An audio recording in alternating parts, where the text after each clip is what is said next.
Hi guys, this is Sakshi Goyal. Welcome back to my channel. तो आज हम जा रहे हैं दिल्ली टू जम्मू माता वैष्णो देवी के दर्शन करने एंड हम जा रहे हैं बाई ट्रेन। हमारी ट्रेन का नाम था Duronto express and guys price थे इसके सेकंड एसी के लगभग 1500 rupees per person. Delhi Sarai Rohilla से हम ट्रेन में बैठे थे। रात को 10:30 बजे की थी हमारी ट्रेन, जो कि सुबह 6 बजे हमें जम्मू पहुंचा देगी।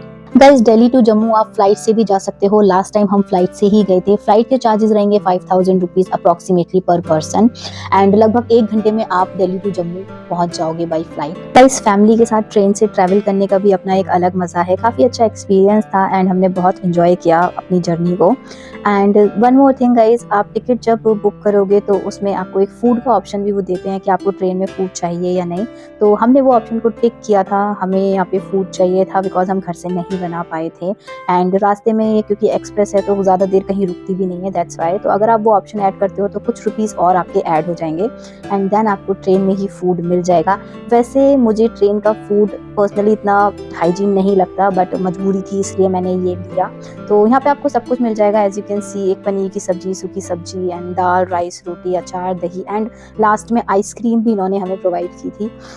आइसक्रीम तो अच्छी थी क्योंकि वो पैक्ड थी, बट जो फूड की क्वालिटी थी वो मुझे इतनी अच्छी नहीं लगी। सो बेटर है कि आप अपने घर से ही फूड लेके जाओ और ट्रेन का फूड ना खाओ। गाइस सेकंड एसी ट्रेन से अगर आप जा रहे हो तो वहाँ पे आपको वाटर बोतल एंड एक पिलो, एक बेडशीट और एक ब्लैंकेट, ये सारी चीजें प्रोवाइड की जाती हैं। सो फाइनली खाना वाना खाने के बाद, कार्ड्स खेलने के बाद, एंजॉय करने के बाद हम सब लोग अपनी अपनी जगह पर जाके लेट गए हैं। सो गुड नाइट, सुबह मिलते हैं। तो गाइस हम पहुंच गए हैं जम्मू एंड ट्रेन ने हमें टाइम से थोड़ा पहले ही पहुंचा दिया है। लगभग 5 सवा 5 बजे हम जम्मू पहुंच गए थे।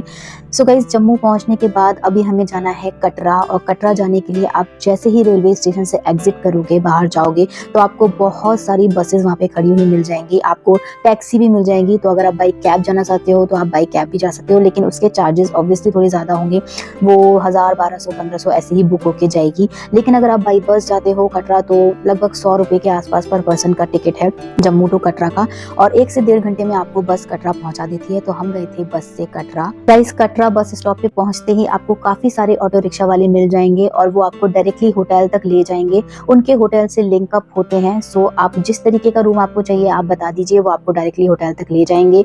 गाइस 1200 से 1500 के बीच में वहाँ पे इजीली रूम मिलना स्टार्ट हो जाता है। बाकी मैक्सिमम डिपेंड करता है कि आपको कैसा रूम चाहिए, उस तरीके का आपको रूम मिल जाएगा। तो लगभग 9 बजे तक हम अपने होटल पे पहुंच गए थे एंड सबसे पहले जाके किया हमने वहाँ पे ब्रेकफास्ट। उसके बाद हमने किया थोड़ा रेस्ट एंड फ्रेशन अप होके लगभग 1 बजे तक हम अपने रूम से रेडी होके निकल गए थे यात्रा करने के लिए। तो गाइस ये है कटरा का मेन चौराहा और यहाँ से हमें सबसे पहले यात्रा पर्ची कलेक्ट करनी है, उसके बाद ही हम यात्रा शुरू कर सकते हैं।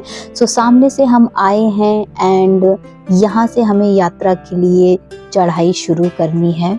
एंड गाइस जस्ट उसके सामने ही यात्रा पर्ची मिल रही है, तो आप वहां से कलेक्ट कर सकते हो। बट गाइस वो रहा सामने चौराहा जो मैंने आपको अभी दिखाया था and OMG that was the line. इतनी लंबी लाइन थी, लगभग 1 किलोमीटर दूर की।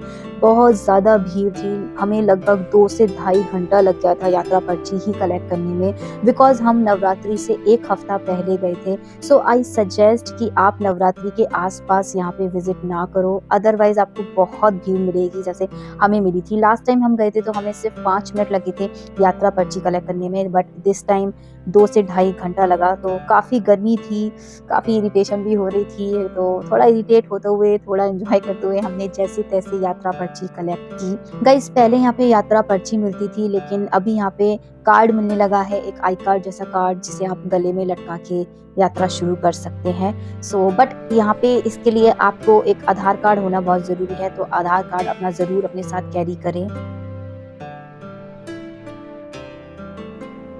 तो गाइज जैसे तैसे यात्रा कार्ड कलेक्ट करने के बाद अभी हम बुक कर रहे हैं ऑटो बाणगंगा तक जाने के लिए, क्योंकि बाणगंगा से ही यात्रा शुरू की जाती है माता वैष्णो के भवन तक जाने के लिए। और हम ऑलरेडी काफी थक चुके थे, इसलिए हम ऑटो बुक कर रहे हैं। लगभग 100 से 150 रुपए में आपका ऑटो बुक हो जाएगा। तो गाइज ऑटो वाले भैया ने भी हमें लोकेशन से थोड़ा पहले ही उतार दिया था, क्योंकि ऑटो जाना अंदर अलाउड नहीं थे बिकॉज ऑफ दिस भीड़। OMG, आप देख सकते हो कितनी भीड़ है गाइस। हर जगह इतनी लंबी लंबी लाइंस थी जो कि मैंने बिल्कुल भी एक्सपेक्ट नहीं की थी, तो ये बहुत डिफिकल्ट था गाइस। ये है वो आई कार्ड जिसको लेने के लिए हमने पहले 2 से ढाई घंटा अपना टाइम दिया, एंड अभी यहाँ पे इसकी चेकिंग कराने के लिए हमें 2 से 3 घंटे लगने वाले थे, क्योंकि भीड़ को देख के तो ऐसे ही लग रहा था।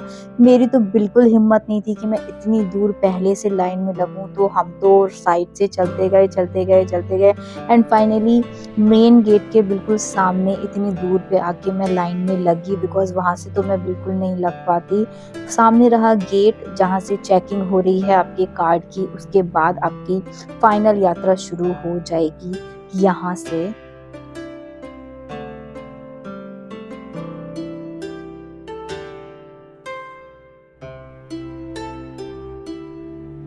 तो गाइज इन सब चीज़ों में लगभग हमें 5:30-6 बज चुके थे और हम काफ़ी थक चुके थे और हमें भूख भी बहुत लगी थी। सो यात्रा शुरू करते ही आपको यहाँ पे काफ़ी सारे ढाबे मिल जाएंगे। तो सबसे पहले हमने खाया खाना ढाबे पर बैठकर, देन उसके बाद हमने अपनी यात्रा कंटिन्यू की। तो गाइस जब आप चढ़ाई शुरू करेंगे तो कुछ किलोमीटर्स का रास्ता आपको इस तरीके का मिलेगा, जैसा आप देख पा रहे हो। दोनों साइड मार्केट है, खाने पीने का सामान है और सब कुछ यहाँ पे आपको मिलेगा। एंड अभी तो हमें चले हुए कुछ देर ही हुई थी और हमारी बहुत बुरी हालत हो चुकी थी, हम बहुत थक गए थे।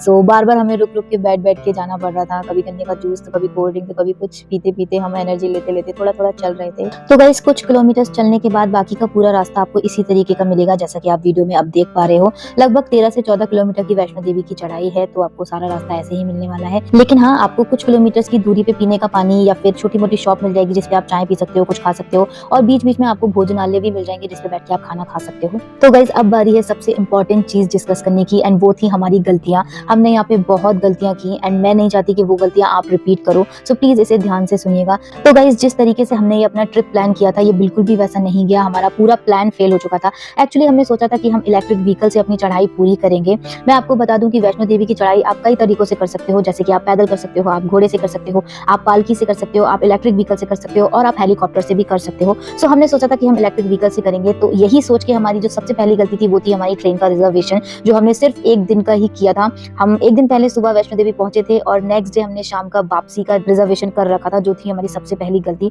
तो गाइज आप इतनी दूर आ रहे हो तो जरूर 1 दिन एक्स्ट्रा लेकर आओ। गाइज ये ट्रिप हमारे लिए बहुत डिफिकल्ट हो गई थी। डिफिकल्ट इसलिए हो गई थी क्योंकि हमने पैदल चढ़ाई करने का बिल्कुल भी प्लान नहीं किया था। हम सोच के आए थे कि हम इलेक्ट्रिक व्हीकल से जाएंगे और आराम से नीचे 1 घंटे में 2 घंटे में हम दर्शन करके आ जाएंगे, बट ऐसा नहीं हुआ। हमें पूरी चढ़ाई लगभग 14 किलोमीटर की चढ़ाई हमें पैदल करनी पड़ गई और वापस भी हमें पैदल आना पड़ा। तो वो हमारे लिए बहुत बहुत बहुत डिफिकल्ट था। ऐसा नहीं है गाइस, बहुत लोग पैदल चढ़ाई करते हैं। हमने पिछली बार वैष्णो देवी आए थे फिर भी पैदल ही चढ़ाई की थी, बट बात होती है प्लानिंग की। जब आप खुद से पहले से सोच के आओ कि पैदल चढ़ाई करनी है, तब वो डिफिकल्ट तो है ऑब्वियसली, लेकिन फिर भी आप कर पाते हो। लेकिन जब आप सोच के आओ कि नहीं हमें पैदल चढ़ाई करनी नहीं है, हम नहीं कर पाएंगे और उसके बाद करनी पड़ जाए, तो गाइस उससे डिफिकल्ट कुछ नहीं हो सकता। तो हमारे लिए ये काफी डिफिकल्ट हो गया था। बहुत मुश्किल से हमने चढ़ाई की और बहुत मुश्किल से हम उतर के आए, क्योंकि हमने ये प्लान नहीं किया था।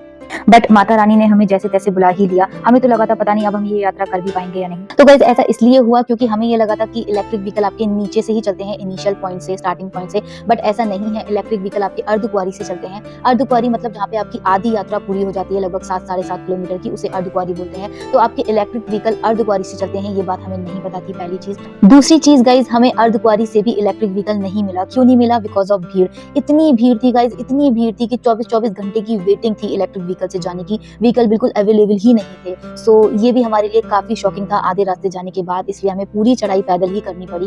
तो गाइस जैसे तैसे हम अर्धकुंवारी पहुंच गए और थके मुस्कुराते चेहरों के साथ हमने यहाँ पे बैठ के थोड़े से मोमेंट्स कैप्चर किए। गाइस मैं अपनी फैमिली के साथ गई थी एंड मुझे इतनी दिक्कत हो रही थी चढ़ाई करने में, मतलब रोते दिखते पता नहीं कैसे मैंने चढ़ाई की। तो heads off to my mom जिन्होंने अर्धकुंवारी तक पैदल चला, उनके लिए बहुत ज्यादा डिफिकल्ट था, फिर भी उन्होंने बहुत हिम्मत दिखाई। And heads off to my brother जिसने पूरी चढ़ाई पैदल की एंड वो पूरा उतरा भी पैदल ही। ये थी हमारी दूसरी गलती कि हमने मम्मा को पहले से ही घोड़ा नहीं कराया। गाइस अगर आपके साथ आपके पेरेंट्स हैं और वो नहीं चल सकते, आपको उन्हें घोड़ा कराना है, तो प्लीज उन्हें स्टार्टिंग पॉइंट से ही करा दीजिए, क्योंकि वहां से आपको घोड़ा इजीली 1200 से 1500 रुपए में मिल जाएगा। लेकिन अगर आप आधे रास्ते से करते हो या थोड़ा आगे चल के करते हो तो वो बहुत पैसे मांगते हैं, 3000, 4000, 5000 एंड मजबूरी में आपको करना भी पड़ता है। सो आप प्लीज पहले से ही कर लीजिए। गाइस यात्रा करते वक्त आपको शॉर्टकट्स भी मिल जाएंगे, जैसे कि ये सीढ़ियां। मतलब अगर आप घूम के पूरा एक पहाड़ आओगे इस जगह पे, उतनी देर में आप सीढ़ियों से डायरेक्ट उस पहाड़ पे पहुंच जाओगे। बट गाइस सीढ़ियां बहुत डिफिकल्ट होती हैं। मुझे लगता है कि चलने से भी ज्यादा पहाड़ पे ये सीढ़ियां चढ़ना मुश्किल था। तो गाइज इवनिंग हो चुकी थी एंड ये था हमारे सामने का नज़ारा जो कि बहुत खूबसूरत था। उसे देख के हमें काफ़ी सुकून मिला एंड जहाँ से हमने यात्रा शुरू की थी वहाँ का व्यू भी काफ़ी खूबसूरत लग रहा था यहाँ से।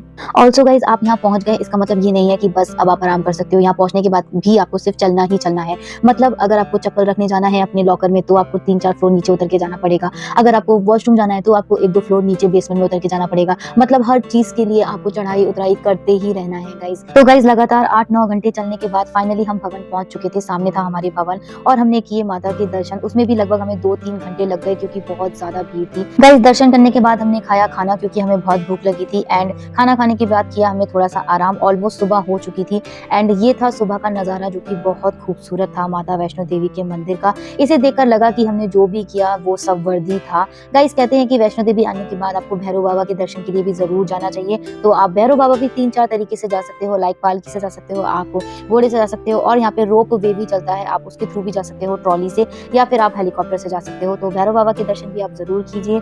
सो गाइज ये था हमारा वैष्णो देवी का पूरा ट्रिप। आई होप इससे आपको थोड़ी हेल्प मिल पाई होगी।